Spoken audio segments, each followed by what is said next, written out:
introduce you to our moderator today, Affinity Managing Partner Debbie Foster. She is being joined by a panel of work from anywhere experts, Affinity Partner Ron Warman, Affinity Partner Paul J. Unger, and Affinity Director of Client Success, Stacy Devlin. And with that, Debbie, take it away. Awesome. Thanks, Karen, and thanks everyone for being here today. We're really excited about this webinar. We know that everyone is just kind of trying to figure out what working remotely looks like. And I wanted to just take a quick second to share with all of you that Affinity has been doing this working remotely thing for a really long time. So this is one of the slides we use when we talk about what our company looks like. We have an office in Ohio and an office in Florida, but more than half of our team works remotely from wherever they live. Even some of our employees that are in our Columbus office and in our Tampa office are only there 1 day a week or 2 days a week or 3 days a week. And we really have tried to provide that very flexible work environment for our teams. And we have found that with the right amount of planning and the right amount of coaching and the right amount of communication, remote workforces can be incredibly powerful and incredibly beneficial to any organization. However, being forced to do it on Friday for the following Monday doesn't actually really get you to a place where you feel like you've done it the right way. So what we're going to do is we're going to kind of walk through, a lot of you submitted questions. We have some really great questions. We're going to kind of walk through our best tips and tricks for getting a remote workforce kind of ready to rock and roll and take care of your clients so you can be doing the work that you need to be doing during this challenging time. And we're also going to talk about some of the tips and tricks to help you think about what that remote workplace, remote work policy, and the culture of remote working might look like for your firm after all of this. So we're going to start off really quick with a working remotely getting set up, some tips and tricks here. And we've kind of paraphrased some of the questions that all of you have asked as it relates to this topic and put them here on the slide. But I'm going to toss this over to Paul and ask Paul to get us started on talking a little bit about getting your remote workspace set up. All right, great. Thanks, Debbie. Welcome, everybody. So when I work at home, I want to try to mimic the desk environment that I have at the office so that they mirror. And as Debbie said, you know, when we're mandated to do this a day before it happens, that is very difficult to do. But you know, thankfully, and I encountered this myself over the last couple of weeks, there's Amazon, and so we can buy some of these devices remotely and have them delivered to our home, hopefully, you know, if we have that luxury. So one of the most important devices on my desk that allows me to operate like I'm on my full battle station at the office is a dock. And a dock is, you know, we call it a port replicator or a docking station.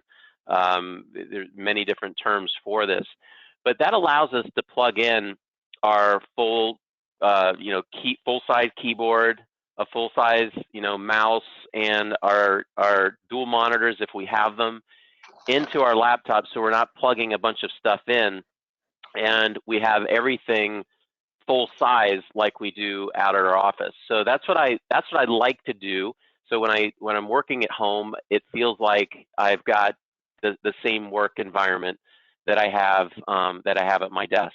So to me, the investment of a $150 to $200 dock is critical, because then I have that full size setup.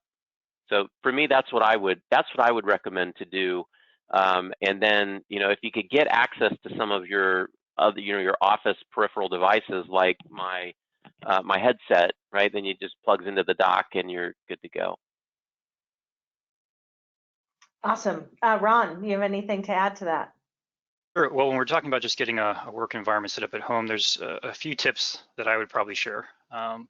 One, and I work in a basement office, and early on when I started working in a basement office, a friend of mine suggested you need to make sure it's well lit, because you can oftentimes find yourself kind of in a depressed situation because you're going down to some secluded area trying to find a time to work, and you don't have good lighting and it's dark and dingy and whatever else. So Good lighting is one important thing.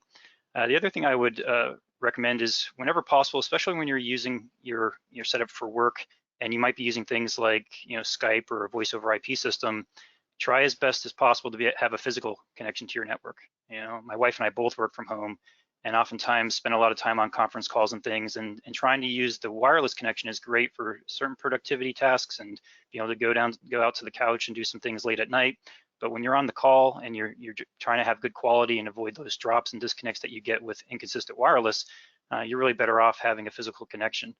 And then I guess the third point I would just do in terms of a home setup, a working area, as you see with Stacy, I oftentimes would use a Jabber device to avoid having to wear a headset.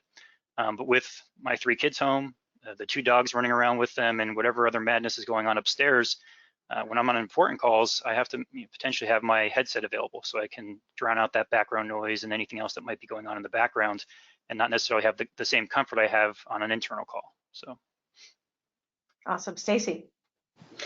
So for me, I've worked from home now for almost 13 years. So this is my office. My office, I actually feel I'm less productive when I leave home and have to go work out of the Tampa office or the Columbus office than I am when I'm here, because I've got the dock, as Paul talked about. I have 3 monitors. I have my webcam. I have my Jabber device. I have a very large desk with all of my things. So to me, it is my home office. It is my office. But one of the things that I will say that's the most important to that is obviously it's a little bit different right now for those of you who had to pick up on Friday and all of a sudden start working from home today. But if I were talking to somebody about, how do I work from home all the time? You want to have your own space. Don't work on the couch. My husband's downstairs working right now in the dining room, and that's because this is my office. He can't have it. But he's temporary in this situation, and he'll go back to work when he's able to do so. But basically, we did set him up in the dining room so that he at least had that space. Like the dining room space is where he's doing his work, not again, at the counter in the kitchen or on the couch. You need to have a dedicated space so that you could also leave that. So that you're leaving work behind. So just making sure that you really get set up so that you can be productive. It's very difficult to be productive immediately when you're in a brand new space. So setting it up so, like Paul said, it kind of mimics what you're used to at work is something that I would definitely recommend. Yeah, and I just add a couple of things to that. For those of you who are faced with this unexpected, like, oh my goodness, I can't believe I have to work from home, that can be really challenging. And there are definitely some tools that we would highly recommend that you buy. But unfortunately, some of those tools aren't really available right now. We today tried to buy a couple of webcams for a couple of new employees, and you can't even buy a webcam. But I want to just say one thing really quickly. Paul actually told me about this he talked about a dock. And back in the old days, we thought about docks being these big giant things that we plugged a computer into. And it's just this little USB connection, USB-C connection. But you can see this has HDMI ports in it, and it has USB ports in it, and it has a VGA port and a network port. And this little device, I don't know, Paul, is this like $100? That was actually more like 40 or 50. That's a mini dock. Yeah, it's an unpowered mini dock, and it's a lifesaver. Yeah. It's especially great for those of you who are like, I have to work from home. I don't know. I haven't looked on Amazon to see if these are in stock or out of stock, but it's especially great if you're suddenly forced into a situation where you have to work from home. So some of the things that we're talking about here are things that we want to help you get through this challenging time, but also things to be thinking about for when you start to plan for what does this look like after this global pandemic? Are we going to get to a place where people are working from home more often? And how do we make sure people have the right setup to be able to do it and do it in a way that makes sense for the firm and makes sense for them personally? So the next thing is that we want to talk about is working remotely together. So today, I know this is kind of a grainy picture. I took it with my cell phone of my screen, but just today, we had a virtual lunchtime. So on Tuesdays, we're doing a virtual lunch. On Fridays, we're doing a virtual happy hour. And so we had 1, 2, 3, 4, 5, We had 21 people, there might have been a few more because I took this in the middle, but we had 21 people join our virtual lunch today. And so how do you stay connected with people? How do you get the feeling that you're working together when you're not in the same office? You do creative things like this. And so I'm going to turn it over to Stacy to talk a little bit about keeping people engaged and just how to kind of work with your team and take care of your team during this time. So I'll actually just kind of to talk about the things that we're doing differently now during the pandemic, but then things that I have always done. I manage a team of people, but as I said, I work from home.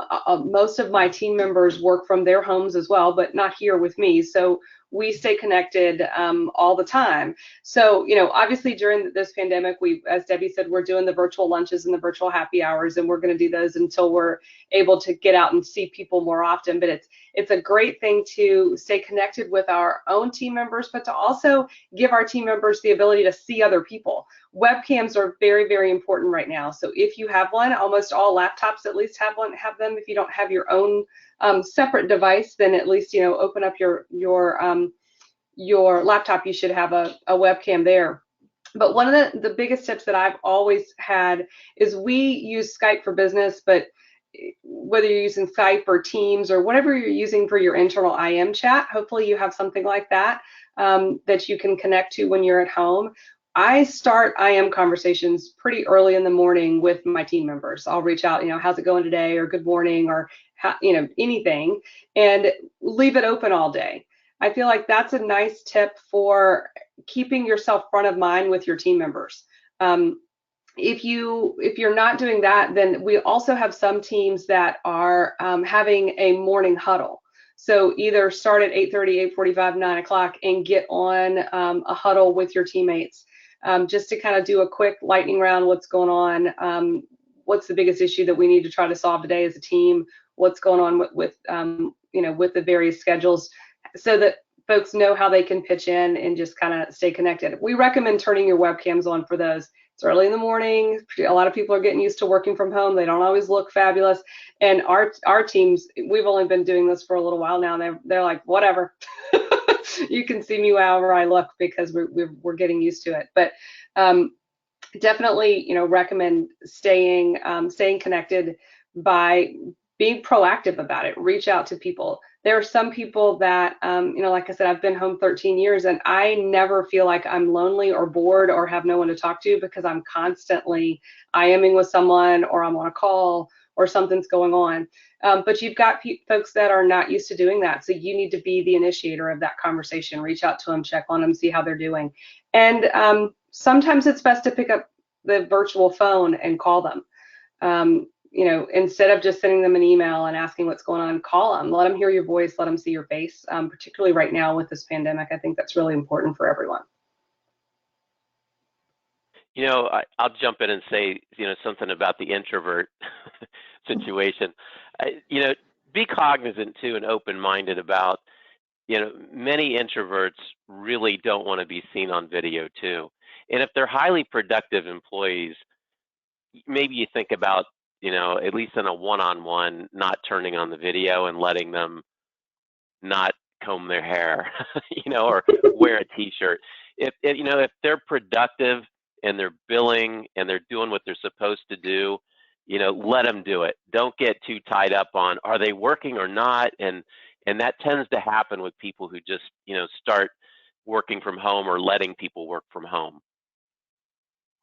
I think those are really great points, you guys. And I think that we, in the work that we do with our clients, we are often asked about, we go around and we interview everyone at a firm, and pretty regularly we get a fair number of people who say, I just wish I could work from home 1 or 2 days a week, but our culture here doesn't support working from home.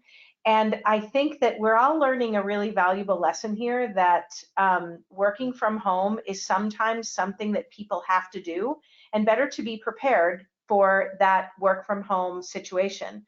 So there's a lot of, there's some mechanical parts of this, there's some technology around this, but there's a lot of culture around it. And I hear regularly from people who have run law firms for a really long time, It's just not how it works around here. We just don't let people work from home. If I can't see that person in the office right next to mine, how will I ever know if they're working? And it really takes a big mind shift. And so as we kind of go through this, we're all trying to get through a crisis together. We come out on the other side.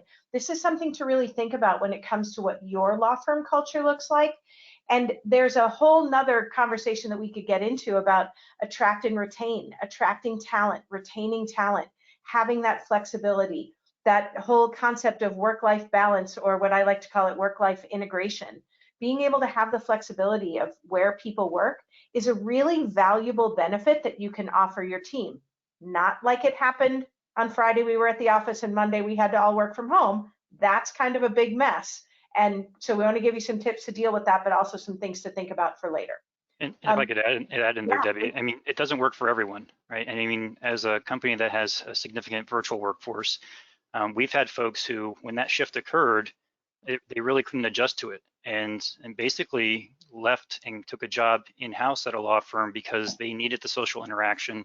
They needed the ability to be more engaged with other folks and do things. And so as a company, it made us think about, how do we do things to be more engaging? What is it like when you're trying to orient somebody? If somebody joins that's a remote employee, how do they get the office tour? How do they meet folks, and how do you deal with that stuff? And one of the things that I thought was great was that we had some staff that they would still go for a lunch hour walk and just call each other or FaceTime each other as they're walking, and still, have their gossip hour or whatever it might be. And they're still getting some interaction time. They're kind of keeping to a routine, but yet they're still virtual. So there are some nuanced ideas there that you can do to kind of keep people interacting and engaging with each other, and try to avoid some of the downfalls of kind of being isolated in this way. That's interesting that you say that. I was reading an article called something like, "Is this the end of the office building?"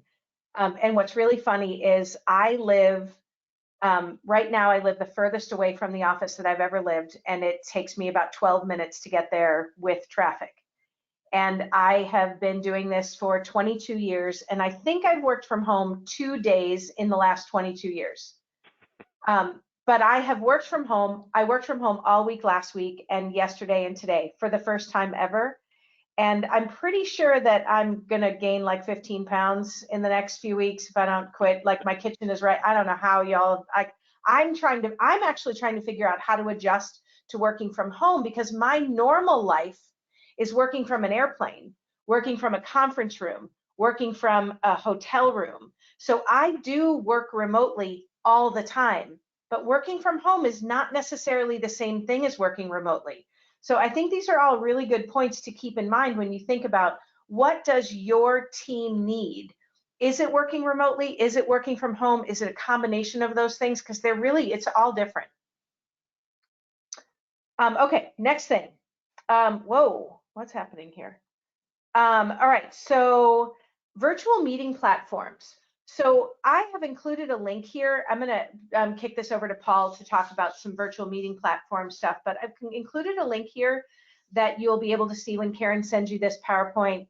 That is our web meeting comparison chart. So you can kind of see the different ones. There's 4 or 5 other ones besides these, but these are the ones that we see most frequently used. So Paul, do you want to chat about these for a minute? Sure. If you haven't used a meeting platform like GoToMeeting or Zoom, WebEx, I think you're going to be, number one, you're going to be forced into it, because that's the world we're living in at the moment.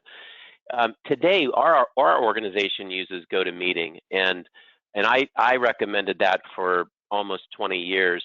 If we were to start out, if the decision needed to be made today, I might rethink that. And I'm very impressed with Zoom and the cost of Zoom, the ease of Zoom. You could try out GoToMeeting and Zoom for free for a period of time, but it allows us, that's how we're doing this particular session right now. I think we're using GoToWebinar. Is that true? Mm-hmm. Yeah, which is just an upgrade from GoToMeeting.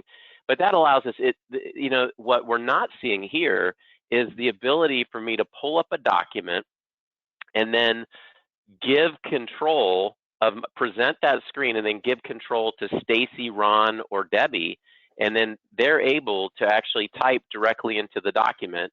and then they can show me something on their screen, and we can collaborate on documents together as well. It's not just about a meeting. And then one of the wonderful things that I love about the meeting platform today is that with GoToMeeting, it generates a transcript automatically, and it's remarkably accurate, as well as a recording. And so if somebody misses the meeting, they can watch the meeting afterward, or if I need to look at it 2 weeks later. It's absolutely fantastic. It was life-changing in our organization 20 years ago when we had to go on site for everything and meet with people at their offices, and we started meeting people like this, and the amount of time and money that it saves is just amazing. I love it. Yeah. Ron, anything to add about meetings? Any parent right now is probably getting pretty well acquainted with Zoom. It seems like every school is using it. Yes. I laughed because on the prior slide I was talking about how do you coordinate your day when you're trying to balance childcare, and every morning my wife and I are saying, all right, which kid has Zoom meetings at which time, and who's going to help them get it started, and all that sort of stuff.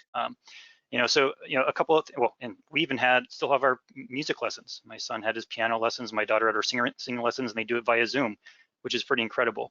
A couple of things to keep in mind, some of those things, they are personal meeting rooms, so it's a kind of a standard URL, and you have to kind of think about security and other people being able to join that, and whether or not there's any way to control that type of idea. And just the idea that we're trying to get other people to be able to adopt this technology, and how easy is it for them to join. So when we talk about it, my sister, who's a school teacher, was trying to help our nephew, do his online learning, and is calling me up and saying, well, what do I need to do to get Zoom set up? Do I need to download an app? Do I need to do any sort of prep in advance? And so there's just that automatic stress that people feel that it's different, it's something else they're going to have to do, and how complicated is it for them to adapt to it? Yeah, that's great. I do want to just mention really quickly about Microsoft Teams. I think that we have been Skype for Business users. I didn't say this at the beginning, I meant to, but we are Skype for Business users and have been for a very long time, used its predecessor Link. I still have people look at me like I have 3 heads when I say, I haven't had a phone on my desk for 6 years. They go, what? What? How do you call people? My computer is my phone. My phone is always with me. It's my computer. And that's not new technology. That's been around for a very, very long time. Skype for Business is eventually going away, and it's going to be replaced with Microsoft Teams. And Microsoft Teams has some really interesting features for law firms, but it also raises some concerns about where data lives, right? It's just another place to put things. So a law firm that I'm working with right now, who's kind of trying to figure out where all of their stuff is and how they give people access to things because they don't have a document management system, has started storing documents in Microsoft Teams, and now it's just another place that isn't their F drive where documents live. So there's some danger when it comes to rolling a product like Microsoft Teams out without really being thoughtful about what purpose is it going to serve, what problems is it going to solve. Rarely do we find that a tool solves the people problems. In fact, it almost never solves the people problems or the process problems. So many of you had questions about Microsoft Teams, and I think that there is absolutely a place for Microsoft Teams. It's free with your Office 365 account, which is pretty enticing, and you can do video meetings just like we're doing right now. You see the 4 of us. You could do a video meeting same way with Microsoft Teams in your own office when people are working remotely. So there's a lot of cool features and functionality that come along with Teams, but it needs a thoughtful rollout. Yeah, Stacey, I would add to that. Just please don't use Microsoft Teams for document management. Like Debbie said, store your documents where they're supposed to be stored in your client matter repository, whether that's a full-blown system like NetDocuments or World Docs, or even a Windows folder structure. Don't save them in Teams. Yep. Okay, next thing. Oh, goodness, what is happening? My mouse is like going crazy here. Okay, the next thing is the working from home, all of the noise. there were a lot of questions about, what do I do if my spouse and I are both working from home? What about my dogs? What about my kids? What about the doorbell? What about the UPS guy? A lot of questions about all of that. So I'm going to kick it over to Stacy to talk about all of the noise. She's doing that because I have 2 dogs that bark all the time. And so, you know, as I've said, I've always worked from home, and I start out by saying I work from home. I do apologize if my dog is just trying to save me from the UPS guy. He's convinced that guy's trying to eat us. You know, so I have to deal with that all the time. I would say right now in today's day and age, everything goes. No one cares. It's actually quite endearing when the dogs and the cats and the kids show up right now, because everybody is in the same boat. Last week we were kind of laughing. I was not on one single conference call where I did not hear a dog or a child that was not supposed to be there. And the first couple of days last week, when people were starting to get used to this, I have to be home and I'm not used to it. Everybody was nervous about it. By Friday, it was fine. Everyone in the country is in the same boat, and everyone's used to it. Honestly, though, kind of going back to, if I were talking to someone that I was trying to hire to come to work at Affinity and we were not in the middle of a pandemic, I would definitely talk about if you have small children at home. One of the, speaking from experience, again, been doing this for a long time. My kids were little when I first started this. I immediately realized that I could not be a full-time stay-at-home worker and stay at home with my kids. That was not even a question. You have to have, if your kids are in the house with you, you have to have someone else who is responsible for the children. Now, today you can't do that because we're all sequestered in our homes with the dogs and the family, and my mother-in-law's downstairs too, by the way, and my husband, and everybody's here. But normally, under a work from home situation, I would say you definitely need to be able to focus on work and not be mom and dad at this time. You've got somebody else who's making sure the kids don't burn down the house and they eat lunch at an appropriate time. But for now, with what everybody's got going on, I think everyone's in the same boat, and we are expecting to hear those noises in the background, and it's just simply okay. We're all getting through it together. Yeah, I would also add that we try to establish some sort of schedule or routine for our kids. I mean, we've been working from home for years, so just to kind of set the rules that you do not enter mom's office between the hours of 8:30 and 5:30 is one thing. But when they're home with nothing else to do, nothing to occupy them, you kind of have to set out an agenda for them and say, okay, well, for the next hour, I want you doing, you know, your math book. And then after that, you can have an hour of free time to play and do whatever. And kind of just spreading things out, giving them a lot of variety, maybe even involving them in planning what those activities are, so that they can do it. I can tell you also, with my wife and I, we look at the schedule at the start of the day. We see who has calls at what time.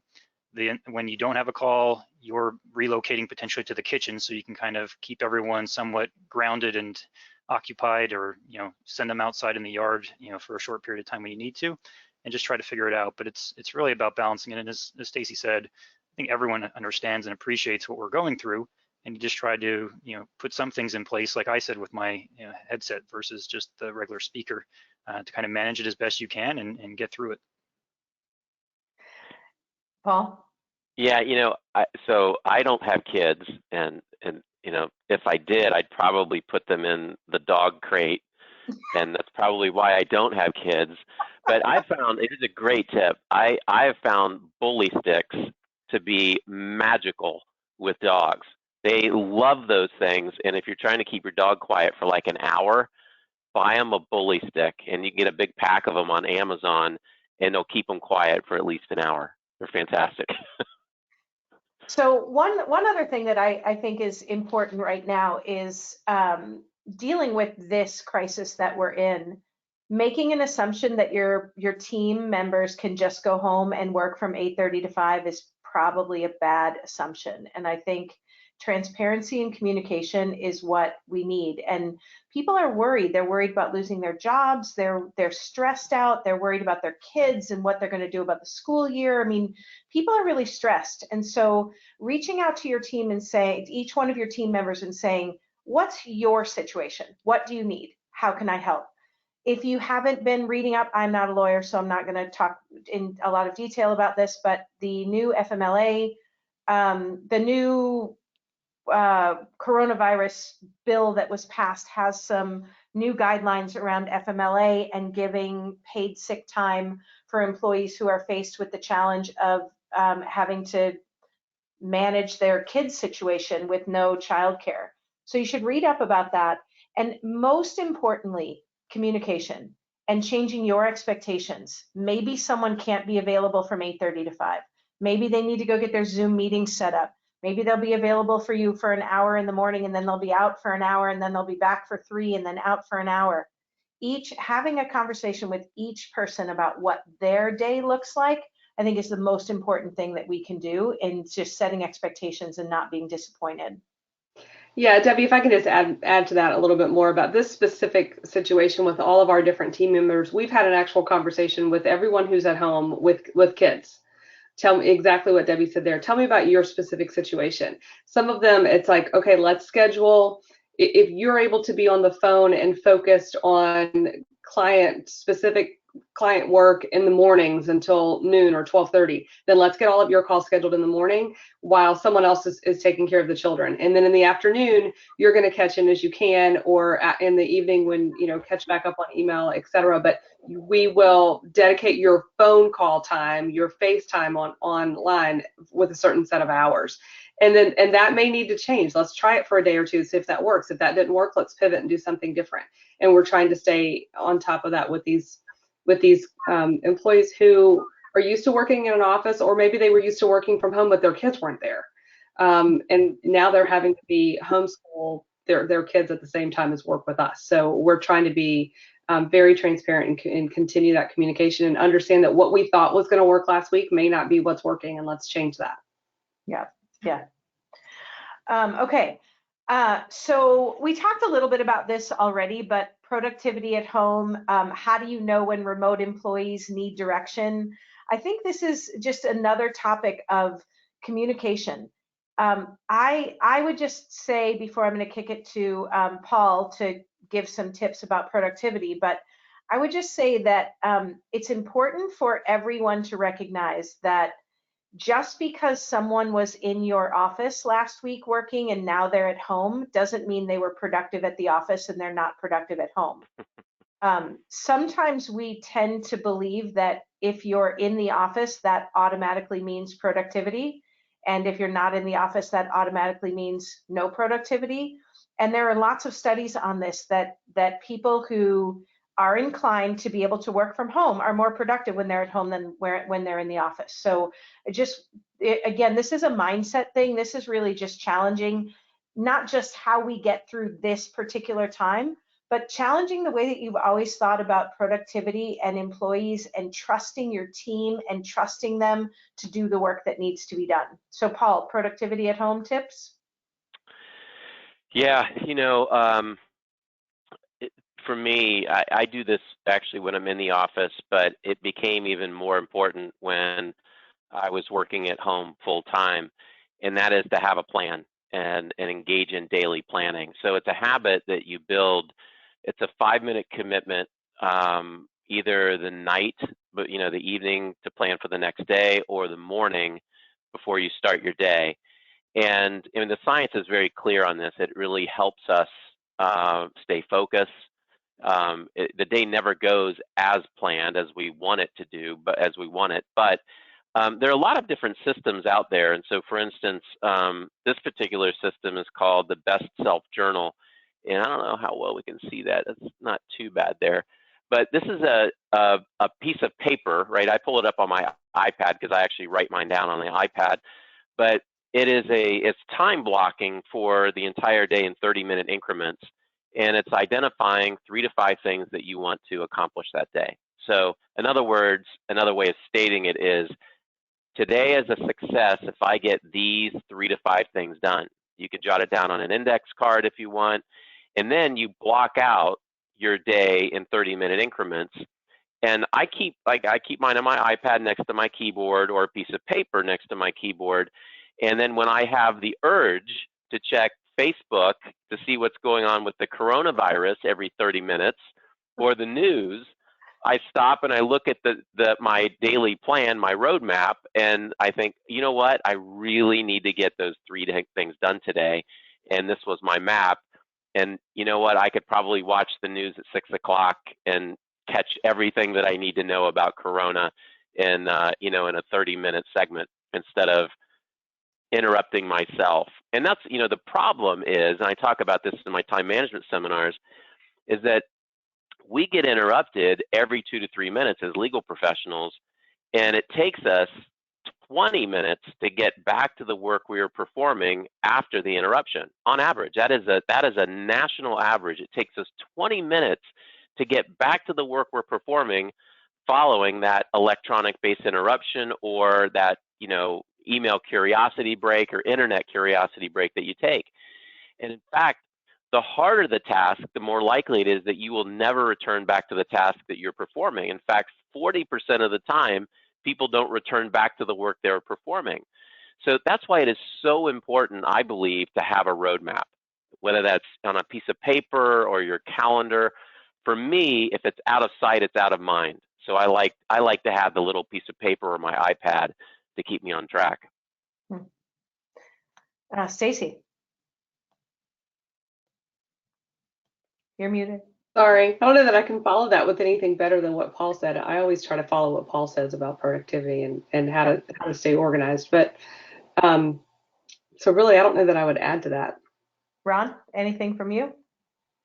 Well, you know, I think we talked about the fact that we are all dealing with hectic schedules, and you kind of have to be flexible to let people get work done in those pockets of time where they can. I can tell you right now, a lot of those pockets of downtime where it's quiet are at night after the kids go to bed. So I'm most efficient right now from 9 o'clock on, because throughout the day you're having calls and juggling other responsibilities and things like that. So I think that flexibility is important. And it's also important to keep in mind that when working remotely, you can go overboard.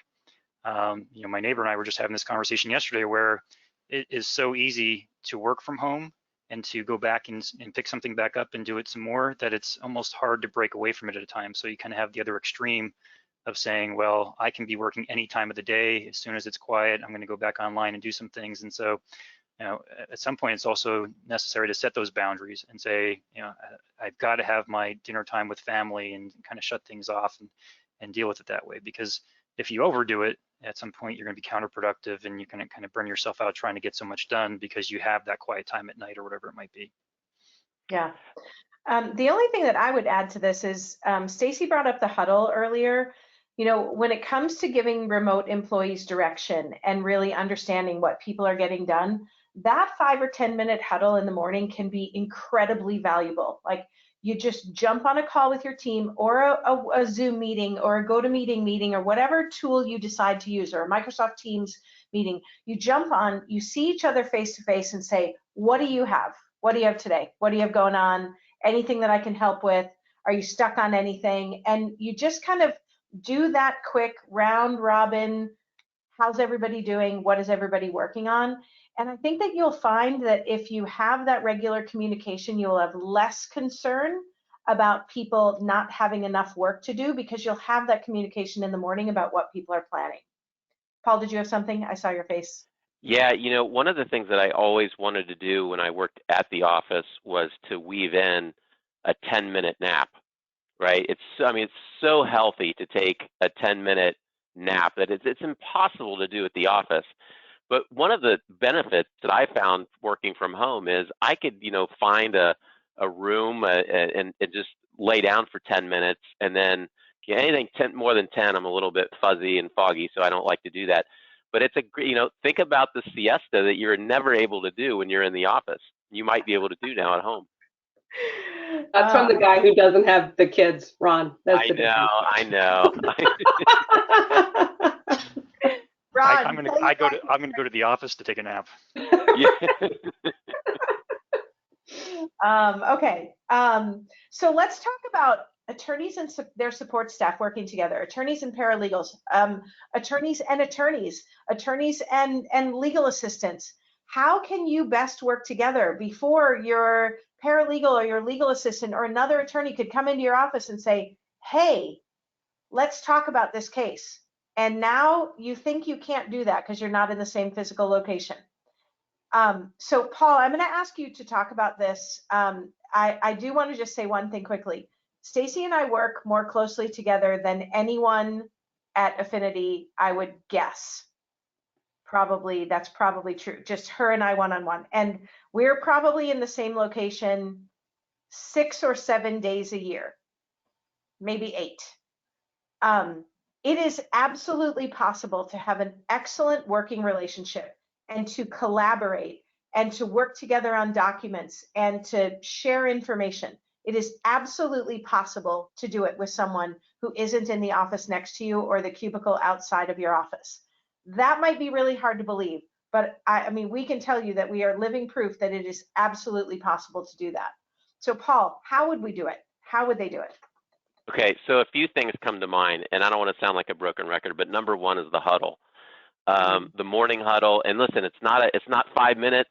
It could be really 1 minute or 2 minutes, but a morning huddle to kick off the day. You might even have to think about an end of the day huddle as well. But huddles, I think, are just not, they're so underutilized. Now, that's number one. Number two, the meeting platform. So, Skype or Teams or GoToMeeting or Zoom. You have to do that. It is a technology that I think is absolutely essential. And so you've got to figure out that meeting platform, and that's going to allow you to interact like we're doing here, and the face-to-face and work on documents together. And then a third technology that can really help is also think about using Office Online. So we've been doing this over the last 60 days, and then this pandemic happened too. But working with Microsoft Word Online, where let's say the 4 of us are working on a document together, we can open the document in Word Online. So instead of Word, thick program on your computer, it's actually in your browser. And the 4 of us are actually opening and editing the document exactly at the same time. And I can see what Stacy's typing, what Ron's typing, and what Debbie's deleting all at the same time. And we're all talking about it in a meeting like this. It's not for everybody. Everybody doesn't need that, but I think those are fantastic technologies to help you collaborate and then keep that personal connection. Ron, we didn't mention that we did mention that your wife works from home, but we didn't mention that she was a lawyer. So how does she work with her support staff?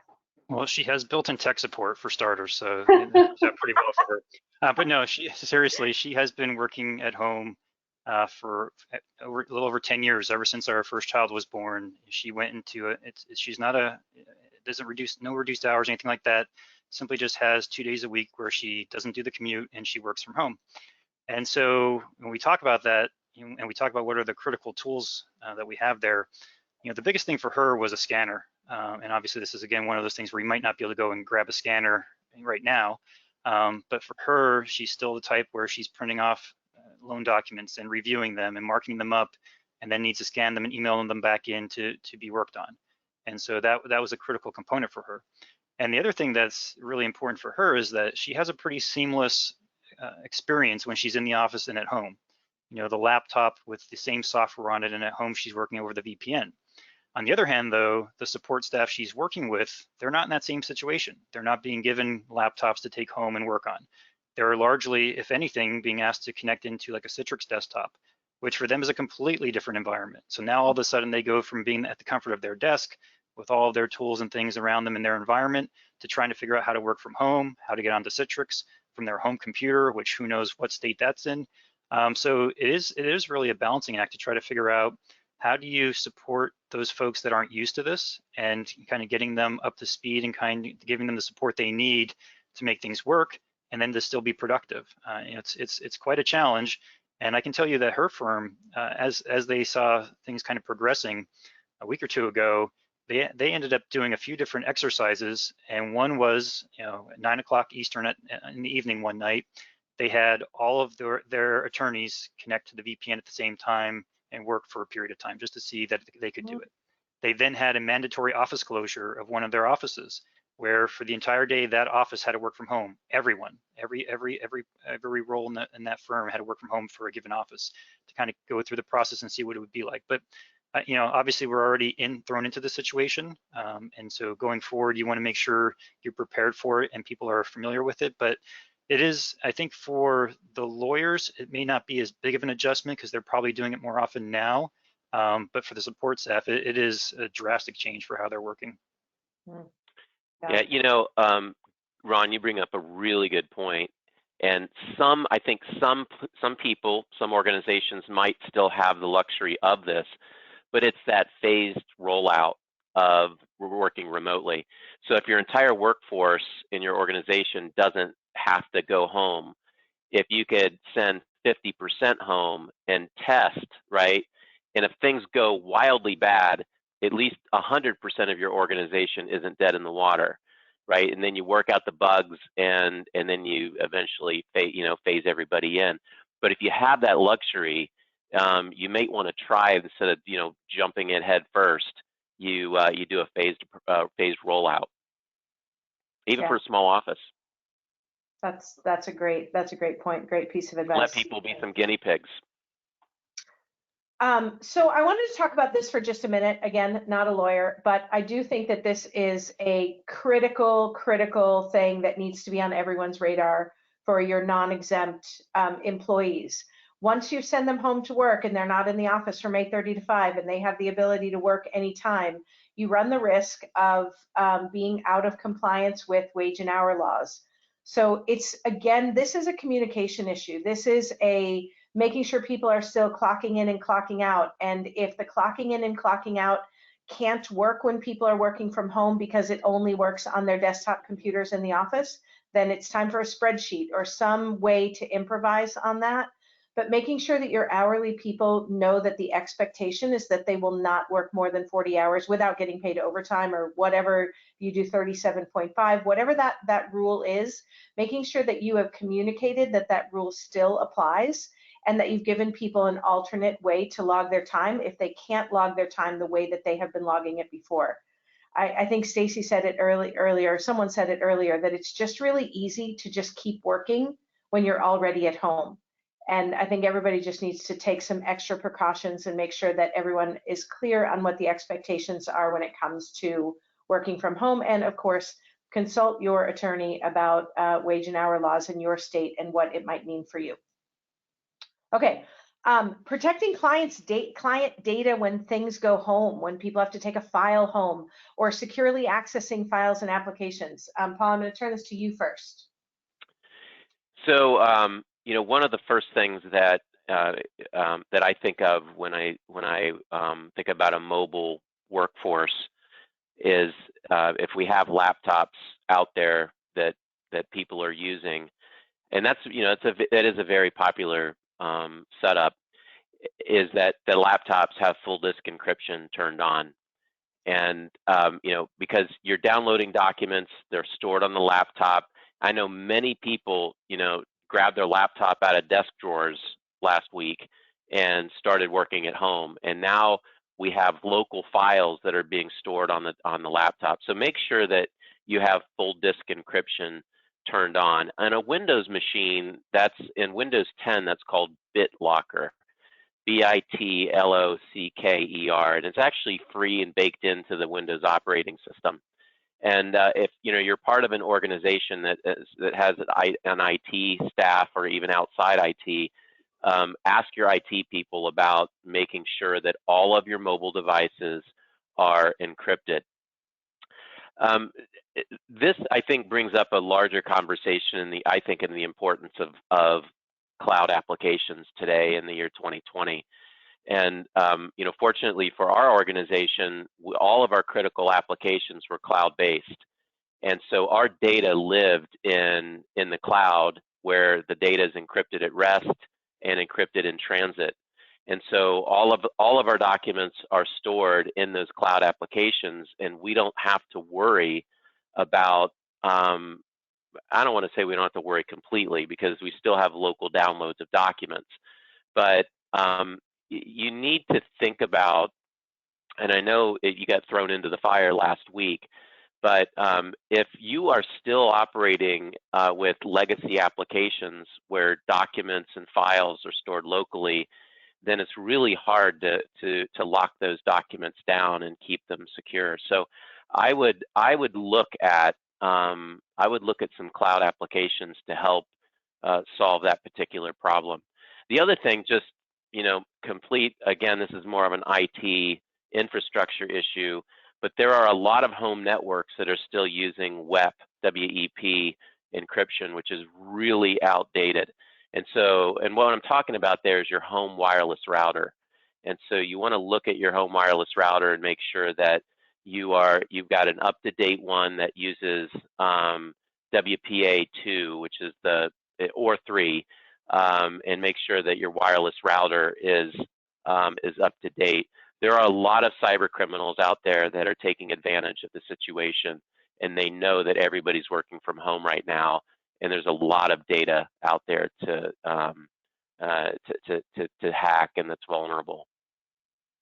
Ron. Yeah, so I mean, as this kind of evolved, you had a lot of folks that were coming in saying we need to ease up some of our security controls so that people can work effectively from home, and that's scary because, as Paul mentioned, it's a vulnerable time, and we understand that everyone's trying to still be productive and get work done and service their clients, but you also have the concerns of having a firm to come back to, if you've made some other mistakes.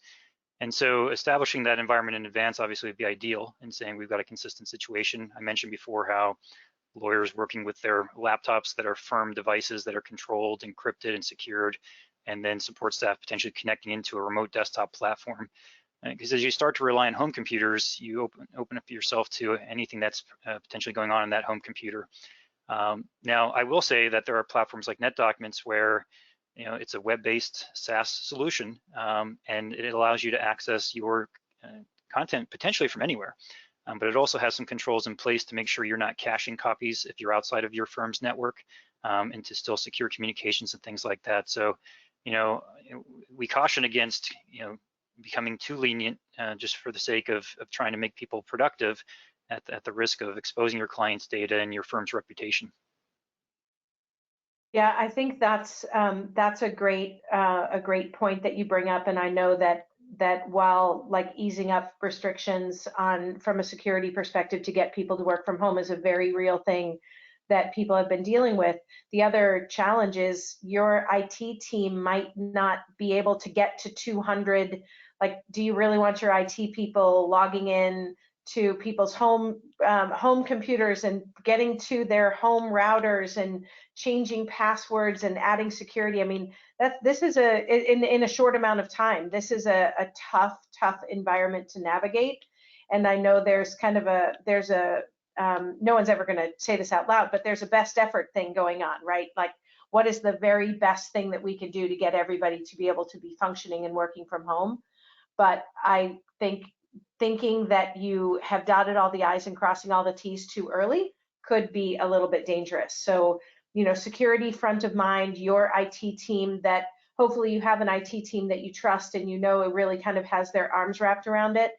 If you are a leadership in leadership at your firm, going and just asking them, like, are we vulnerable? How vulnerable are we? What are the things that we need to have on the list that we need to be thinking about next week and the week after that and next month, and not just stopping at awesome, now everyone can work from home, but just going back and revisiting, like, what did we undo to be able to let that happen, and how can we get back to that place where we feel better about our security?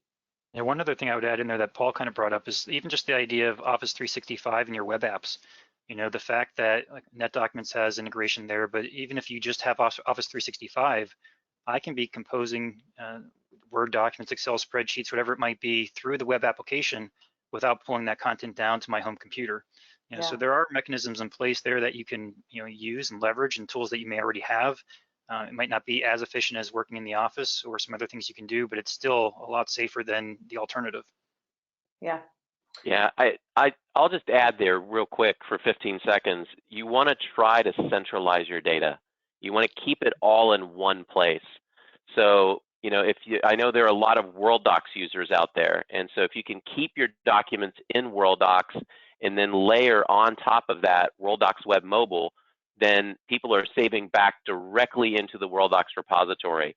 Or with NetDocs, right? Everybody's accessing and then saving back to that one.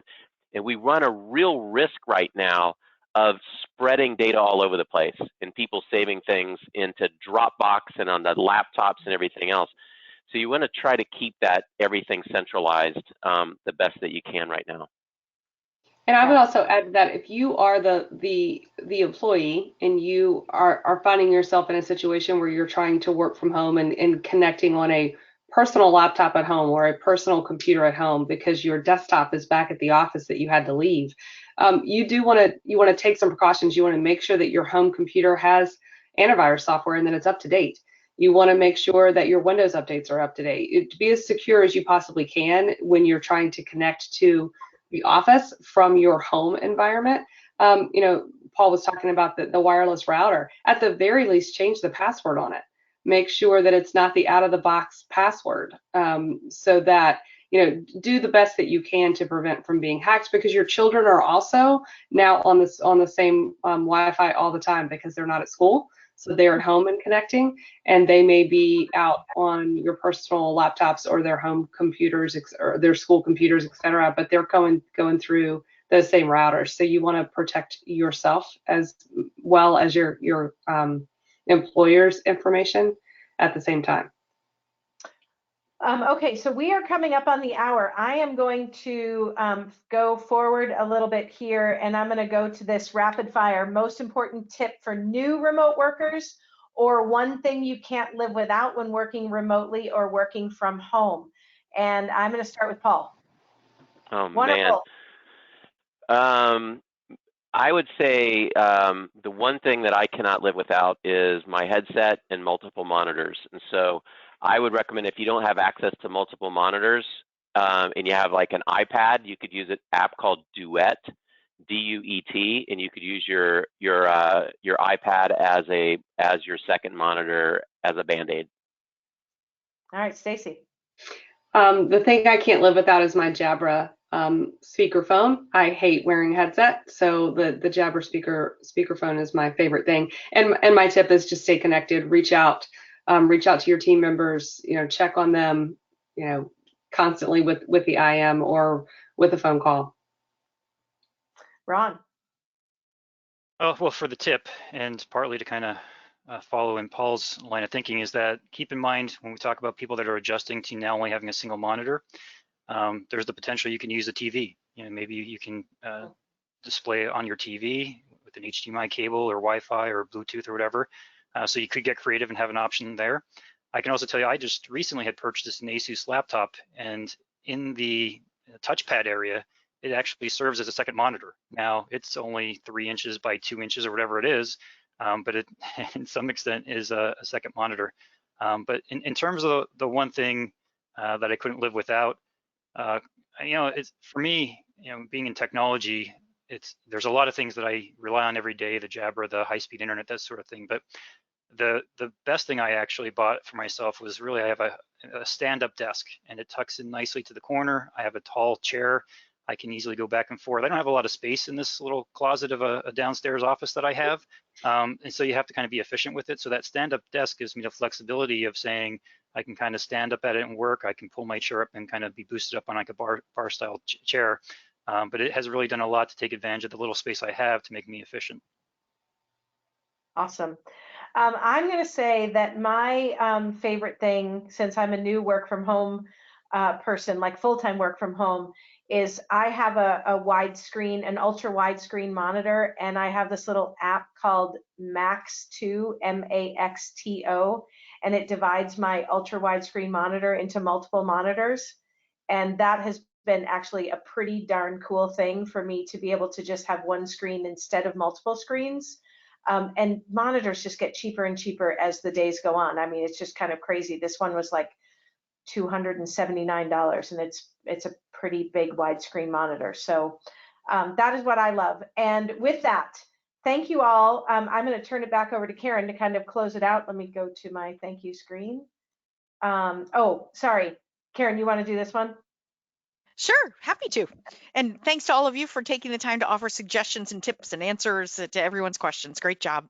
And thanks to all of you for attending. Please do take advantage of the experts at Affinity. We want to be as helpful as possible to all of you during times like this.